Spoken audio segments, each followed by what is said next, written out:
Um, Karen said that what did you say? You're fried today? Your brain is fried? Well, I'm a little exhausted myself, but not fried. The older we get, the less fried we become, which is good. You know, as I told you last week, I'm having my kitchen and my bathroom painted, and just taking everything out, it's amazing how much you find schmutz. You know what schmutz is? Dirt behind things, and how organized you're going to be very proud of me, Dennis. I made a list of all the vitamins that I have in alphabetical order and how many I have of each. Can you imagine? That's scary. That's my C for the whole year. But what I find is that the more we clean, or the more I clean on the inside by dealing with things, the more my outer world gets more organized and cleaned. And it's, you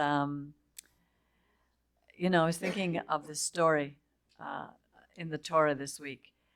The Torah is filled with stories of people, ordinary people like you and I. And I don't know how many of them are real, how many really happened, but I don't think that's the issue. I think what they're there for is to teach us, because every one of us has a story. Our lives are stories. And if we can help other people with these stories of our own lives, it would be a wonderful thing. But we also have to help ourselves with our own stories. One of the things that I laughed at was one day the rabbi, because I always complained about how I never felt I was a very good mother. My mother didn't want to be a mother, and she always let us know that she didn't want to be a mother. And so I never really learned what it was about to be a mother, so I made a lot of mistakes. But then I look at Abraham and Sarah. Now, Sarah forces Abraham to get rid of Hagar after she brought Hagar to him, and throws them both out into the desert where they could die. I didn't do that. At least I didn't do that to my kids. Close, but not exactly the same.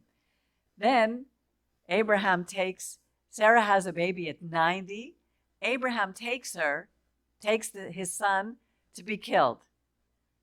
And Sarah has a heart attack. I'm sure she died after that. Now, again, nowhere in my family do we come close to having such an experience. So then I can laugh at when Rabbi says that I'll never be the mother of the year.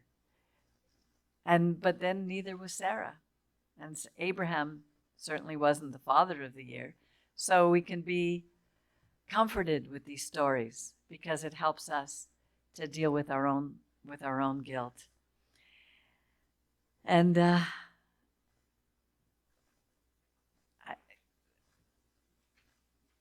there isn't really much more I can say because I've been so busy cleaning that I haven't had a lot of time to prepare for this message. But it does have a lot. There's a lot for us to learn. I'm looking forward to what you have to say, Dennis, and what you have to say, Rabbi. Shabbat Shalom.